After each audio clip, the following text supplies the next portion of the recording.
Hello, everybody, and welcome into episode 97 of the Dorton and Duck Debate podcast. I am Lucas Dorton, joined by Nick Duckett. And ladies and gentlemen, definitely looking forward to this interview for a while. But we have from D&J Glove Repair, the J in the D&J himself, Jimmy Lonetti. Jimmy, how you doing? Pretty good, fellas. Yeah, thanks for the invite. Thanks for having me on the pod. Absolutely. We're super stoked to have you. You've got a lot of baseball coursing through your blood throughout your time frame and stuff. So I had to have you.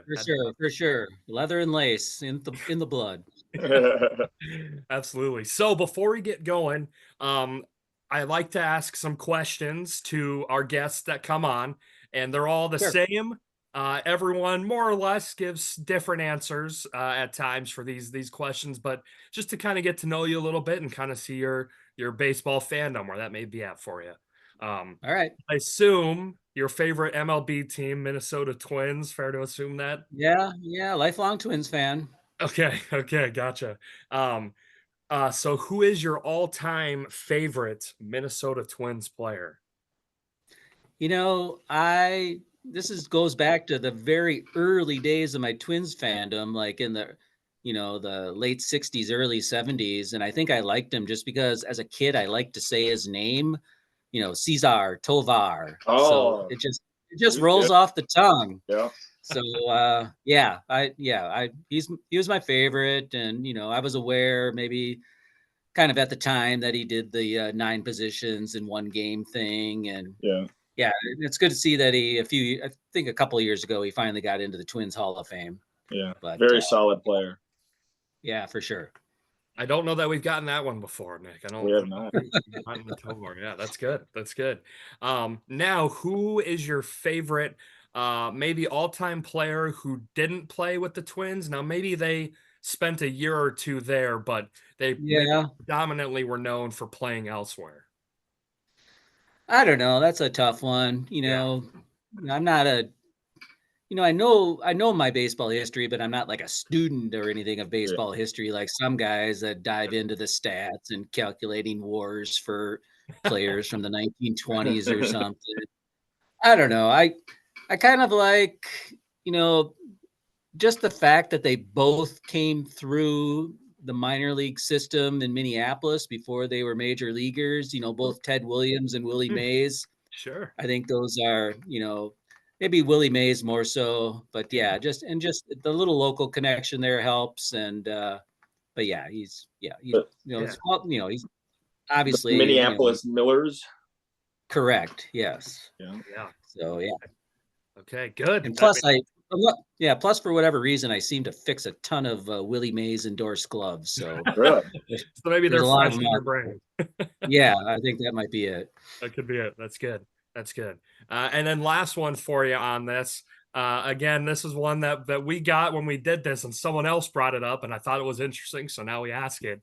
Do you have a favorite player who is never going to be in any Hall of Fame? They weren't maybe even like a great player by any means, but someone that you just really appreciated watching or taking in. Yeah, this is an easy one for me. Nick Punto. Come on. Underappreciated. We have had that before. Yeah. Okay. The guy should have won a Gold Glove. He could field at, third base, second base, whatever. I always look for it periodically, but I wish someone would put together for like YouTube, like a super cut of fielding plays of Nick Punto. I would watch that multiple times. One of the piranhas. Yes. Yeah, for sure. Okay. So maybe that'll be our next off-season goal is to make a highlight reel tape on YouTube. Punto. There we go. Yeah, I'd subscribe to that. Okay. Yeah, good. We got one person. Sweet. No, that's it. I just like asking those questions. Like everyone has a little bit different backgrounds and different generations of baseball fans too. Sometimes the answers are a little bit different. So those are awesome. I love them. But anyway, so now for the real reason that we're on is to talk some baseball, talk about you a little bit, get to know you a little more. which is awesome here. So, reading a little bit about your bio on the D&J Glove website, try to do a Yep. little bit of research beforehand. Okay. Okay. Um, it started off with you and your son just fixing Yep. your own gloves because you Correct. used them a lot and wanted to go, and then eventually started working with some little leagues, and then eventually now it's your own small business. So, talk to me about the progression of when did that, how did that interest Yep. first But we start and froze. where it is now? Oh, Yeah, I've told the story a bunch of times. Like I said, it started when my son was in Little League, and I just started doing minor repairs to his gloves and then his teammates' gloves. And kind of just on a whim, a guy I know in the advertising industry, just designed our first logo for us. hmm, My son obviously thought that was really cool. We had business cards. I had a dozen or so T-shirts made up. And, then it almost seemed real in a way. And we just, in general, the business kind of progressed as my son progressed up the levels of baseball. First it was Little League, then he played high school ball at Cretan Durham, and then I was making a lot of connections with high school coaches. He ended up going to play D3 baseball at St. Mary's in Winona. So I was, making all these contacts with coaches in the MIAC, throughout Minnesota. And then eventually he landed in Townball, and he plays for the Egan Bandits. And over the last 5 or 6 years, I've really tried to get the word out among the Townball community about D&J Glove Repair, and it's been a great relationship. I've met nothing but great people, and yeah, it's been awesome. so you talked a little bit about right at the beginning there doing your son's gloves starting off. Yep. Is glove repair, is that something that you've always known? How did you get it? Like, how did you get that interest and know how to do that? Did someone show you eventually?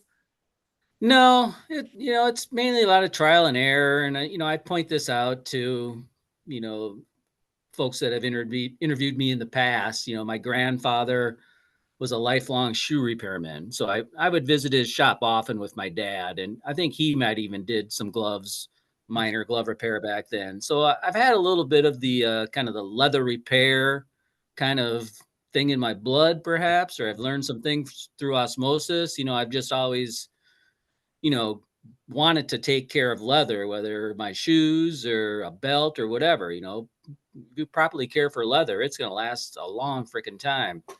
So, there's like Eskimos that they dig out of a glacier somewhere and they're wearing leather moccasins and they thaw them out and the moccasins are fine. So, Yeah. Yeah. Yeah. No, that's a great point. That's a great point. Yeah.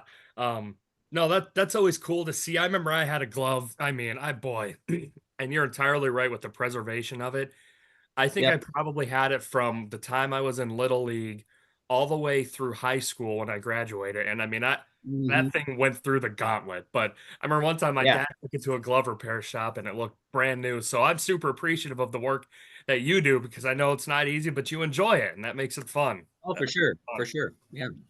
Um, so you mentioned your son in town ball with the Egan Bandits. Did you ever have any town ball experiences growing up as a kid, or what did that look like for you? No, no. I kind of just played basic little league baseball up until like the high school level. And this is kind of a dirty little secret about me, but I actually played soccer in high school. Oh, all right. Stop the podcast. Stop. No, no, I'm kidding. I'm Hey, I was all state in 1982. Hey, there you kidding. Okay. go. Okay. There you go. That's worth it. Yeah. Although back in 1982, only metro schools played soccer, so it wasn't that big of a deal. Hey, all Hey, states, all state. absolutely. Yeah. Yeah, absolutely. Oh, that's cool. Awesome. Yeah. So that's cool to hear. Even though you didn't really grow up in the town ball realm, I mean, as if you're was invested of it then as it is now. I mean, you're head first right into all of it, which is pretty sweet. Oh, for sure. For sure. Pretty sweet. So that kind of leads into what we got. I will say, hats off to you. This is probably some of the most questions that we've gotten from people when we do these podcasts, when I try and promote it beforehand. So just got to bring D&J Glove guys on. We get the questions rolling. Yeah, I gotta pretty good reach on social media. So yeah. Yeah, we appreciate that. So Joe Gross, who was on the podcast last week of the Waterville Indians, president Okay. there, um, he reached out. He chatted with you for a little bit in Arlington, and his question was to chat a little bit about, because you were a mailman too. You had your postal career as well. Um, Correct. how did you have time to pursue the glove repair with also doing your postal career? Was that something that was ever a conflict at all, or was able to work pretty well? It's a good question. And I think I was very fortunate with my postal career. And because, I don't know if you talk to any postal carriers locally or maybe even down your way, is like, they're working. Lucas's father is a mailman. Yeah. Okay. Yeah, they're working 12-hour days, maybe some days. Yeah. And that's not uncommon, 70-hour weeks. And so, yeah, it would have been really hard for me to, focus on the glove repair and still do those type of hours. But fortunately or unfortunately, I've had double hip replacement. So Mm, I have two artificial hips.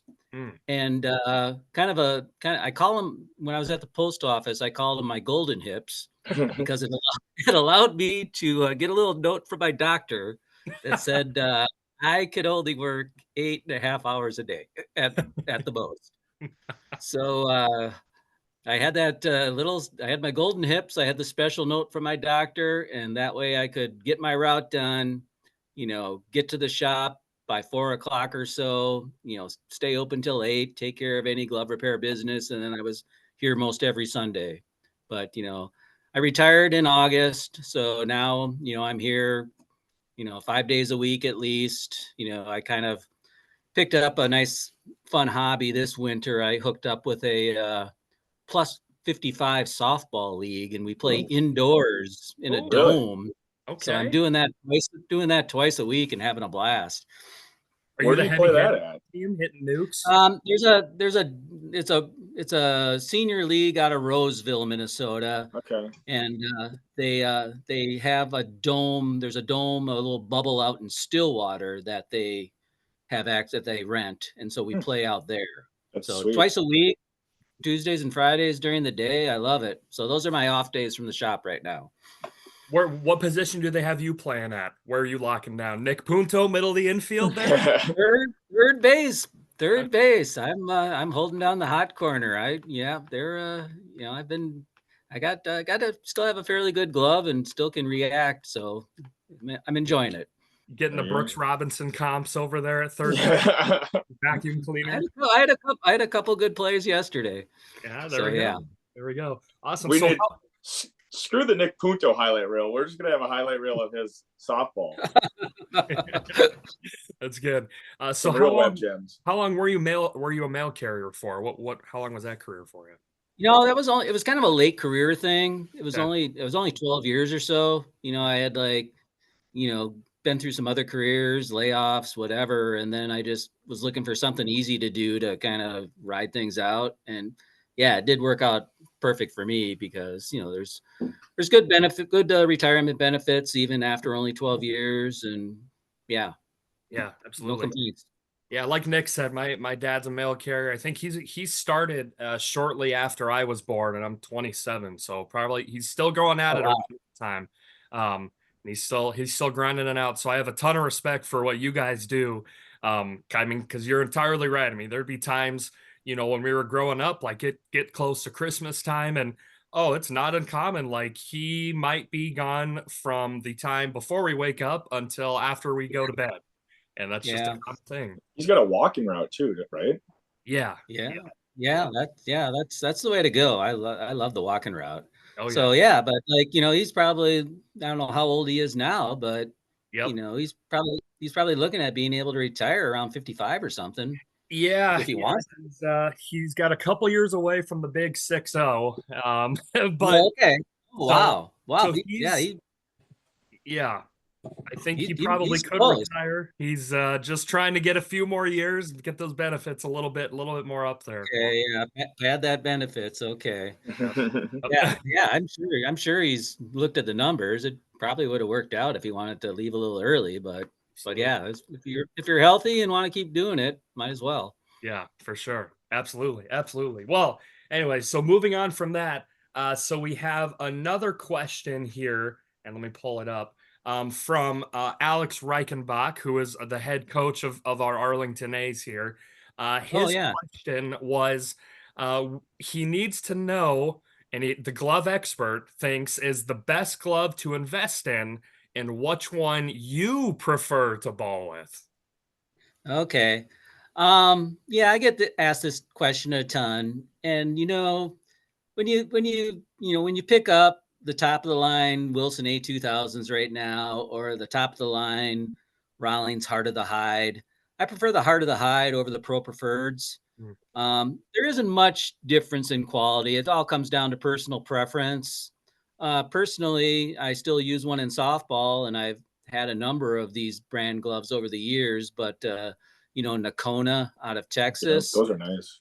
they're still they're the last remaining glove company that's making all their gloves in the United States. So yeah, that's kind of on my bucket list too. I've even had them, offer that to give me a tour if I ever get down to Nakona, Texas. But yeah, I recently read something. The current owner or president or whatever, I saw a quote from him, and it said like, "I would just sooner eat worms than ever have a Nakona glove made overseas." So kind of respect that. But yeah, yeah, my Nakona glove I use for softball actually is probably dates kind of from the early 2000s, but it's a great glove. And yeah, they're doing a lot more kind of fashion related stuff now, women's bags, purses, and it's whatever they need to do as long as they can keep making gloves in the US. They also do those show belts. You see all the players with the custom belts. Sure. Those Yeah. are Nakona. So Nakona is big in belts in the MLB.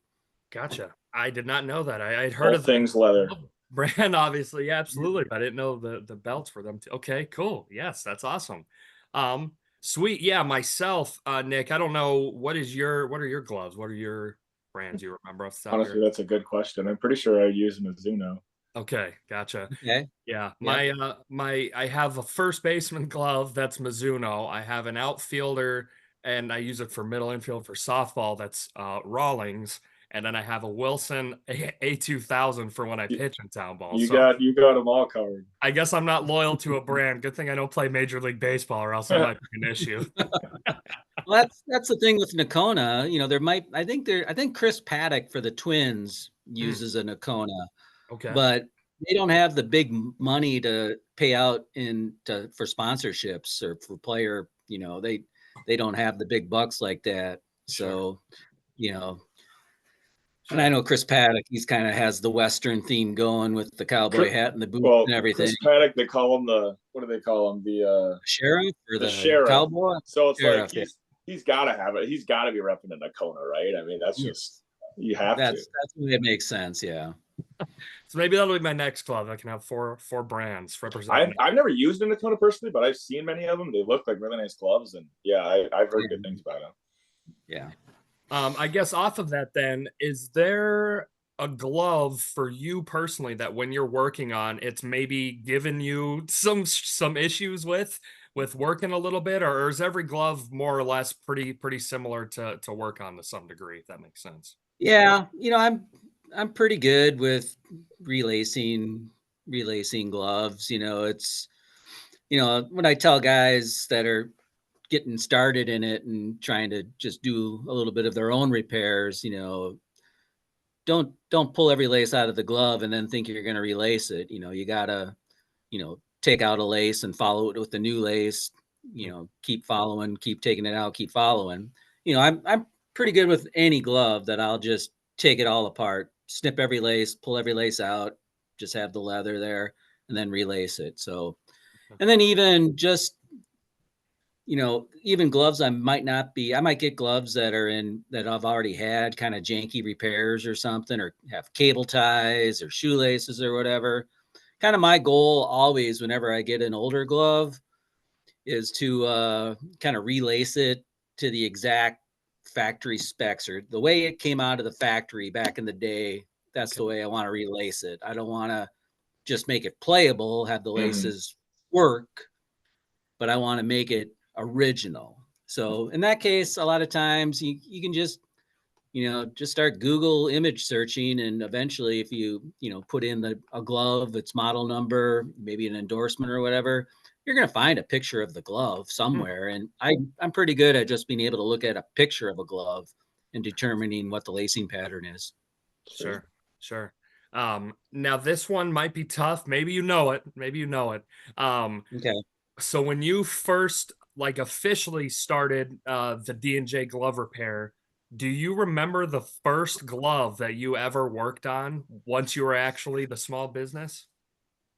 Well, I obviously worked on some of my own or some of my kids' own, but I don't remember the first customer glove, I Okay. guess. Sure. Yeah. Sure. Gotcha.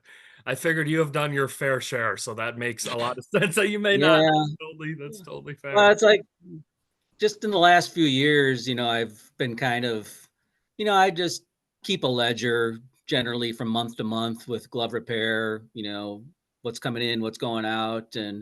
But I usually, add up per month how many gloves we're fixing. And I was kind of surprised last year, and I even ran a little contest on Twitter that whoever guessed the closest to the number of gloves I fixed in 2024 would get one of our t-shirts.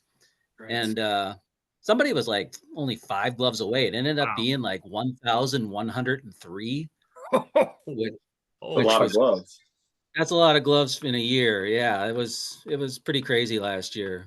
wow. So maybe dumb question, but I assume the summer months are your heavier. This is when we're doing the most gloves typically. Yeah, although it's been pretty steady. Last year it kind of got crazy in the fall in like October, November because yeah, I think the story's on our website, but NBC National News picked up our story Yeah. and they sent a team out here. And so we were on like the 5:30 national news on NBC. And so after that, I was like responding to hundreds of emails a night, and Oh, I was going to the post office. I didn't want my letter carrier to have to deliver the packages. So I was going to the local post office and just loading up my vehicle with dozens of packages a day. And wow. like, yeah, that October and November were pretty crazy. Okay. Okay. Now talk to me a little bit about the state tournament this last year. Because I follow you on Twitter, and I know there were some times where you would be at one site and somebody's glove would just break from another site, and so you would hightail it over there. Really? Crazy was that Yeah. to just kind of bounce back and forth, and you're doing multiple sites a day for a lot of these days. Yeah, I generally, you know, the state board has really been really generous the last few years in working with me to let me appear at these functions without having to pay the 4-digit sponsorship fees that other places maybe, that they see me as a service for the players there, not as someone engraving bats or, selling turf maintenance things or whatever. So Mhm. I'm really grateful to the state board for letting me, be on site. But yeah, I like, pretty much picked out one site per weekend of the tournament or per day of the weekends. Saturday I might be in, Green Isle or not. That wasn't Green Isle last year, but Yeah, yeah, yeah, it was it's, Reno. Yeah, oh, yeah, okay. Yeah. yeah. Green Isle, But Belmont, I Belle think, yeah, Plaine, Jordan. yeah. yes. So yeah, then that was, I was in Green Isle that day, but then I got a DM from somebody that, there was like a catcher had a problem in Belle Plaine. And I was just kind of packing up for the day in Green Isle anyway. So it kind of worked out that, I was just on my way home. So it kind of worked out to do that. I kind of got a nice response on Twitter, I think, after that, because some fan saw me, go to the dugout and grab the catcher's glove, and then 20 minutes later, bring it back to him. And this guy at there, he obviously follows me on Twitter, and he goes like, "Yeah, the guy should have had a cape. It was like seeing a superhero live." So yeah, that was I like that one. I should thank him if I ever see him. Yeah, Superman. That's awesome. That's awesome. Um, okay, so next question for you from Jeff Ash. His question was, "What is your short list of Minnesota Townball ballparks to visit for someone who's never visited one? Now, short can mean anything to you. There is many Townball ballparks. I I don't know. know how many you've been to, but what is your short list of must go tos? Yeah, and there's plenty of guys out there have been to way more ballparks than I have. And I can't, say which ones are the best because there's too many that I haven't been to. I have favorites, ones I like to go back to just because they're, you know, let me set up and I do my glove repair on site. But, obviously, I love going down to Arlington. I love seeing the Arlington boys down there. Yes. So Yes. I'll be back at the friendly tournament this year. Okay. Yes, it didn't work out last year because I was in Pittsburgh seeing the Twins that weekend. Oh, But okay. this year no conflicts. So I'll be at the friendly this year. Yeah, I Great. gotta love Arlington. I love that ballpark. It's got a lot of history, and I even heard some rumors from one of the players that they got some ballpark improvements planned, maybe a possible bid in the future. So that would Good. be awesome to get them back hosting again. But I yeah. So and then also Dundas, I got a great relationship with Luddy down at Dundas, and I probably set up glove repair down there. Just I pick out a random day during the week, and then it's just great sitting down there.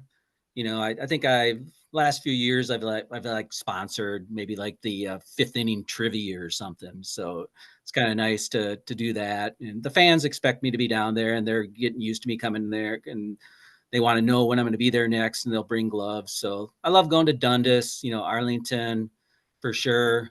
And then, obviously coming off the state tournament, the guys out in Jordan, they had that ballpark looking Love that so damn park. good.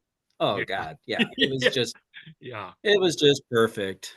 But, also, down in Green Isle, it's great. It just, and there's a lot that goes into having a great, town ball, field to visit. A lot of it has to do maybe with, where are you going to go on Main Street after the game or whatever, towns that have great little main streets. And, the old adage about town ball in Minnesota, all you need is, a church, a cemetery, 2 bars, and a baseball field.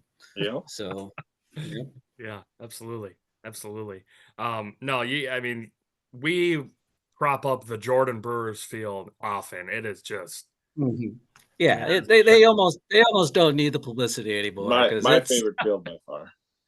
yeah, yeah, it's really great. absolutely. But yeah, there's plenty of others, Yeah. even a field like Shakopee. I just like going to Shakopee because you're sitting in Metrodome seats. How cool is Yeah. that? That is cool. That is cool. Actually, the Arlington A's seats are from the old Met. See, I've heard that, and I'm still I want to talk to someone about that Yeah. because I'm just going off word of mouth. okay, yes, because I have an old seat from Met Stadium in my shop. Yeah. And the way the seats are from Met Stadium is that all the seats mounted on the riser behind them. So Hmm. it was like a vertical mount. And so yeah, those seats in Arlington aren't like that. And I'm I just may like, have been lied to. Me well, I too. know. Well, and I don't know. I need to talk to an old timer. We'll get the coach back on the line We need to here. investigate this. But yeah, we'll figure this out at the friendly this year. Yes. We'll Yes. we'll for sure figure this out. Absolutely. Absolutely. No, I love it though. And you kind of touched on it a little bit. Like baseball is an unbelievable sport for many reasons, right? But I think one Mhm. of my favorite things is you aren't going to find two ballparks that are the same. Every ballpark has things that are unique to them, and like Major League Baseball stadiums, like same thing. Like Coors Yep, Field isn't the same to Target Field. It's not the same to Fenway or Wrigley Field.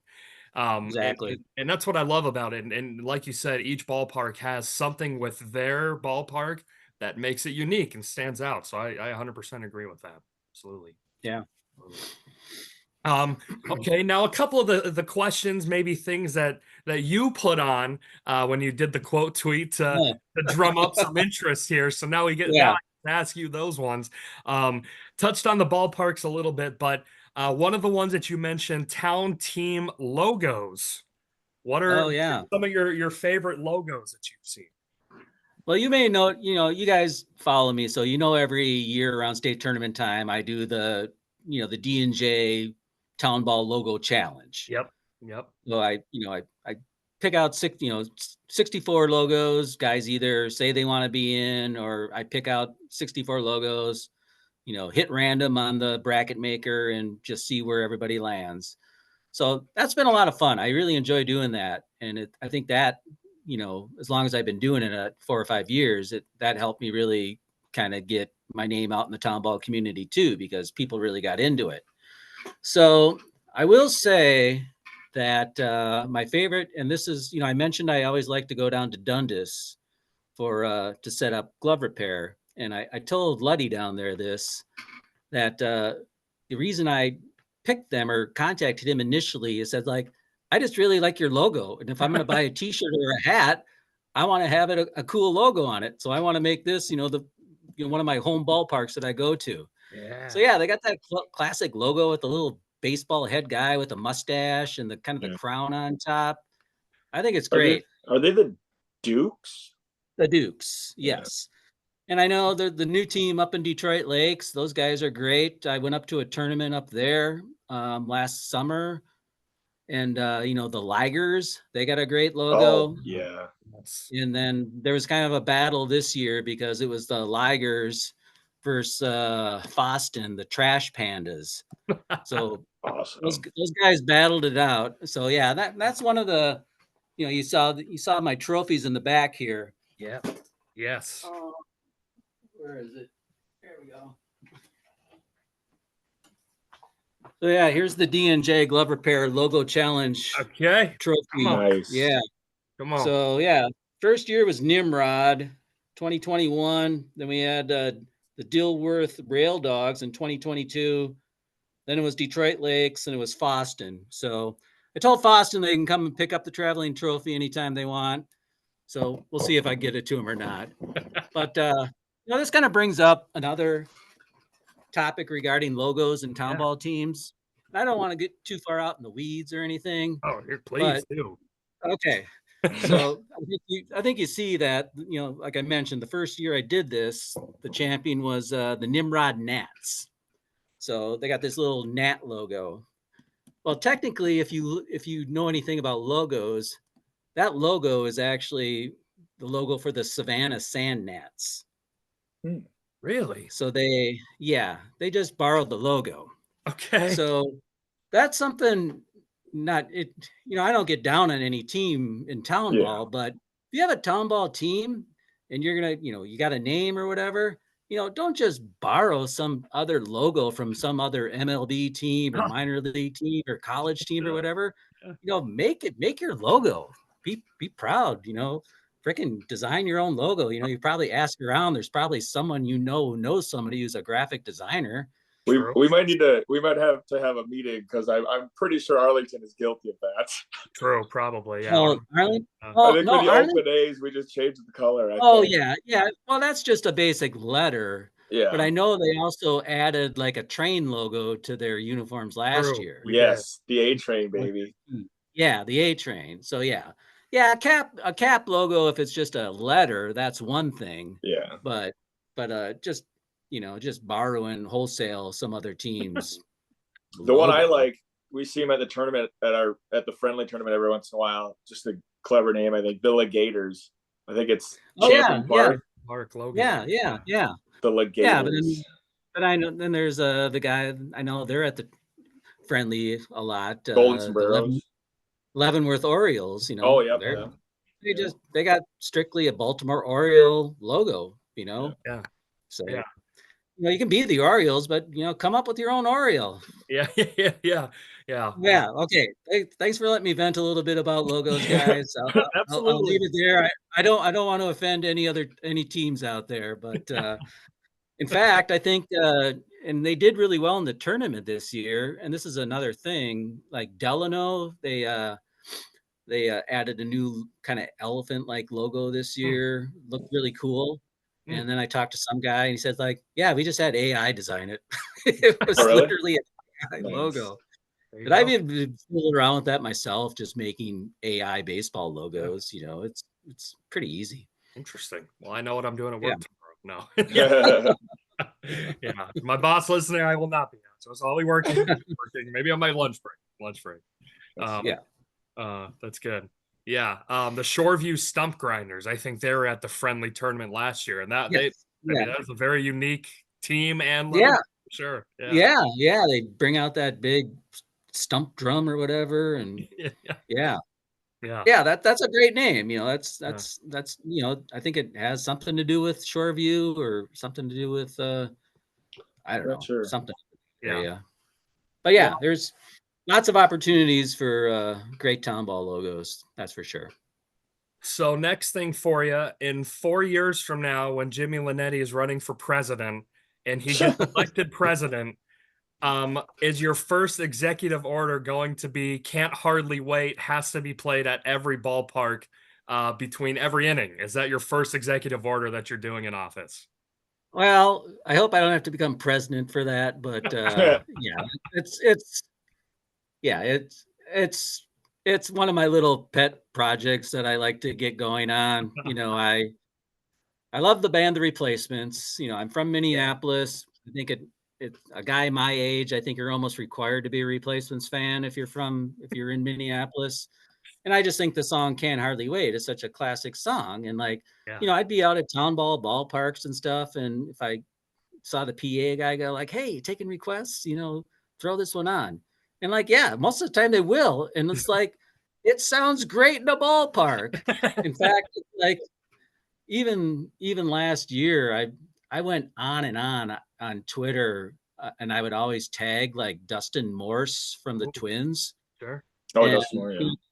yeah, and so you know, because the Twins were trying to get that whole kind of like a sing along song going in like not take me out to the ball game, but obviously the Red Sox have Sweet Caroline, Yep. so it's associated with Boston. The fans do it. But like, the Twins try to have this fan sing along, and it'll be like the Killers, Mr. Brightside or whatever. It's like, how many other stadiums do that? Like do something original. So I always would be bugging Dustin Morse. Pick Can't Hardly Wait. It's connected to Minneapolis. It's a great sing along song. I would agree. And I think I was finally bugging him about it last year towards the end of the season because I went to the last homestand, the Friday, Saturday, Sunday when the Twins were pretty much getting eliminated. Yeah. I finally tweeted at him like on Friday because I was going to the game that night. I go like, "Hey, if you want to salvage this season for me, you just play Can't Hardly Wait, okay?"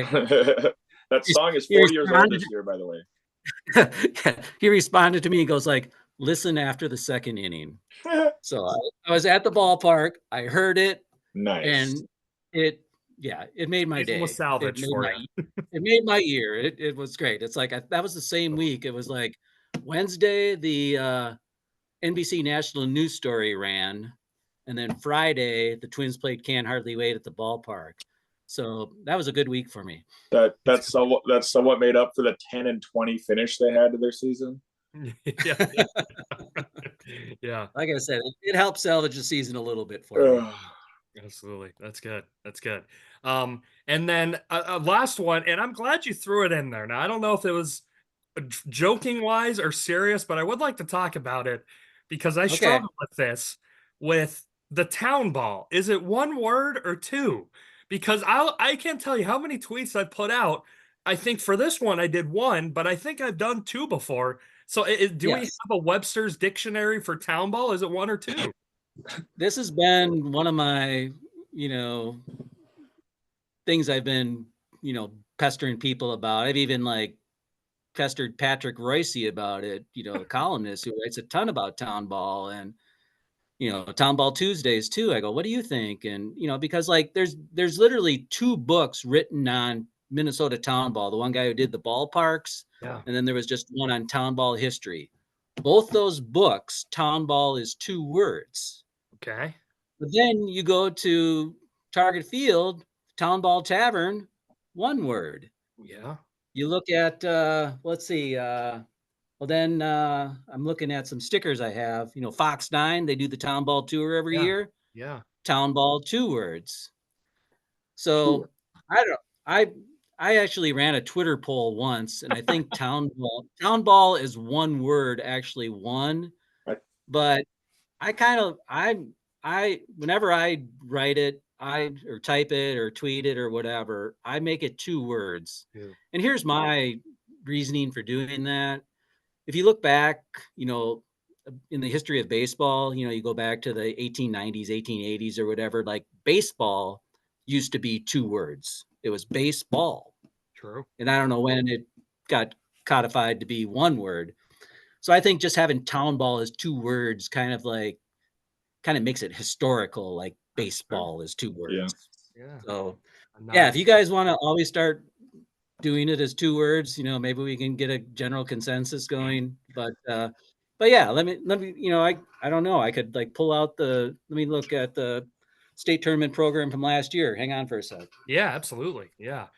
Yeah, because that is something that like not I'm not kidding. Like every time I type town ball when I'm making a Twitter post, like recently I think I've done the 1 word, but like I know I've done 2 words. Like I don't know what it I've is. never even Yeah. thought of it, to be honest. Okay, well, I guess the program cover just lists the state amateur baseball tournament. So they don't talk about town ball, but you know, there's articles inside here. So there's one, you know, about the 2024 town ball season and all the rain we had then. Yeah. Town ball's 1 word there. But yeah, it's Huh. I need to pick then an I've away. also yeah. But then I've also heard some people say that it depends on whether you're referring to like town ball as an entity or if you're saying like, oh, I'm going to a town ball game tonight. I don't know. It's whether it's like, you know, being used as an adjective or an adverb. I don't. We do have 1 word that means 4 different things in English, so you know, why not? Yeah. All right. But yes, yeah, we're That's probably not going to interesting. I solve. didn't know this was such a debate. I guess I never really thought about it, but yeah, now I'm like, what would I do? There you go. Yeah. You won't be We're able not to going get to it solve. in. We're not going to. Well, we'll put this one, you know, together with the Met seats in Arlington, and we'll decide that this summer at the friendly. That's right. That's right. After a couple of We're gonna friendly. have an agenda of all things to take care of at the friendly. Yeah. Have you guys I think I was really fortunate, or because I wasn't there for the friendly, but I went for some of the region tournament action. Oh And I yeah. think that's another thing about ballparks too that I think is really cool. And I don't know how many there are, but the ballparks that still have like a player locker room Yeah. built in.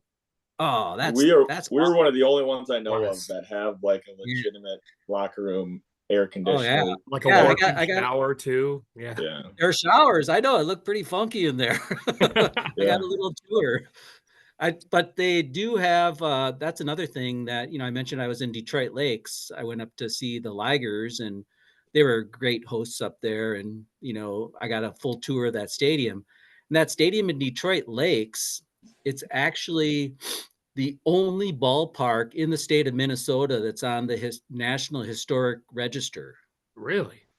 Yeah, and that's why they're having so many problems doing any upgrades to it, because everything has to be, you know, per historical. Like they can't even upgrade the lighting at the field Really. because it has to be maintain the current look.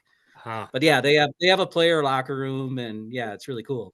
But yeah, like you said, I wonder how many ballparks across the state have locker room facilities for the home team. Yeah. Yeah. No, that's true. Man, that would be tough. Back in the day, we had an away team locker room also. It's been a long time, but the Arlington used to have one for the away team too. Yeah, just all storage now. Yeah, it's really just nothing now for the most part. But Gotcha. Absolutely. Absolutely.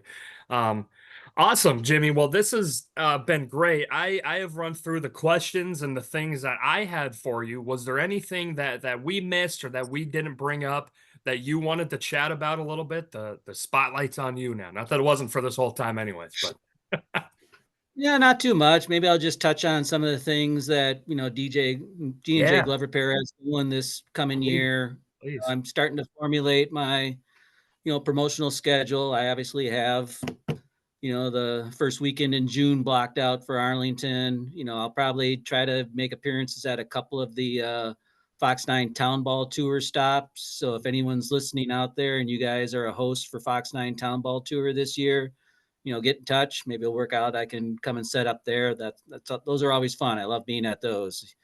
And but otherwise, yeah, I'm just going to try to hit more tournaments this year. This is kind of the first full summer I've had without the mail delivery to worry about. So before, I was delivering mail most Saturdays. Now I'm looking forward to working some weekend tournaments and being able to set up, and it's nice to be at sites that are have multiple teams there. So I'm seeing more guys, more faces. So yeah, that's I'm looking forward to that. Also, kind of another thing I got kind of in the hopper. I'm kind of excited about too is I've been in touch with the Twins Community Fund, and they put on youth tournaments all across the metro and across the state. And so yeah, I said I would kind of volunteer my services. So I'm looking forward to. I'm going to get their schedule, and I'm going to probably pick out a half dozen or so Twins youth clinics in the area, and I'm going to set up, and I'll do free glove repair for the kids, and maybe teach them a little bit about taking care of their gloves, or at least teach them how to tie a proper square knot. So that's cool. That's awesome. Absolutely. Yeah. That's cool.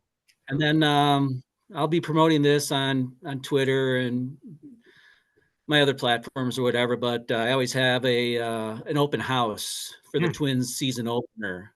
So that's going to be March 27th. It's a Thursday. The Twins are down in St. Louis. Game time is 3. I'm going to have an open house from like 1 to 7. So I got, I'll have free hot dogs, peanuts. I got the brewery up the street to kick in some beverages. So I'll be posting that soon. But yeah, March 27th, it's coming up. Yeah, it is. Boy, right around the corner. Yeah.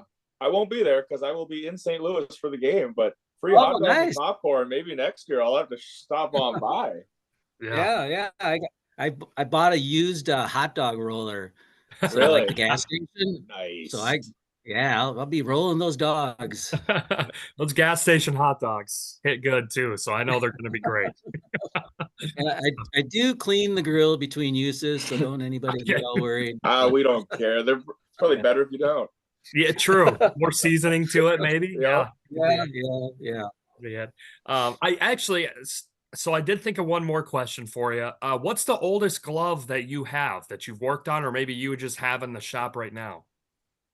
Yeah, I got a few in the shop right now from the late 20s, 30s. The split finger models. The gloves that don't have the fingers laced together. Yeah. Mm-hmm. So if you see one like that, you generally know it's from the 30s. In the early 40s, some baseball player, I forget his name, said like, hey, wouldn't it make more sense to lace these 4 fingers together? And he did it kind of, and then the glove manufacturer started doing it more towards the mid 40s. So that's kind of when that whole look started. But otherwise you've seen guys with those old gloves. You can even see pictures of old baseball players from the 30s, and they're at bat, they're standing there at bat, and if you look close, shoved in their back pocket is their fielder's glove. They could fold it and put it in their back pocket while they're at bat. Wow, that's cool. Yeah. Sweet, Jimmy. Well, we are greatly appreciative of you coming on, chatting some ball, chatting some glove repair stuff too. We're super grateful. Like I said, you took the time out of your life to do it, and we love it. A lot of fun. Yeah, for sure. Thanks, guys. Absolutely. No, anyways, folks, if you want to come on the show sometime too, certainly would love to have you chat some ball as well. Be sure to follow DJ Glove Repair on Twitter or X. I call it. Never remember to call it X. I know. I'm also on that kind of upstart Blue Sky site too. So I'm not seeing much Townball action over there. So I'm obviously going to still be on Twitter X for Townball stuff. Okay. But I am kind of spreading out a little bit. I don't do pretty much anything else. Instagram or anything like that. So yeah, that's if you want to find me, that's where I'm going to be. Okay, yeah. Is there any other spots? What obviously, website, just D&J Glove Repair kind of brings you right to it there. But is there any other where they can find you at? Well, pretty much if people are looking for me too, I maintain my Google business page and I keep that really up to date because I get asked about hours a lot. And like, whatever hours are posted on our Google business page are current and are up to date. So if you look us up on Google and it says we're open, we're open. So that's another place to go. I keep that up to date and there's new pictures there all the time. And I keep lots of photos, obviously all the before and after photos I post, they're all archived and you can find those all over the place. So yeah. Absolutely. Awesome. Well, thank you, Jimmy. As for Nick, myself, and Jimmy Lonetti, until next time, we are out.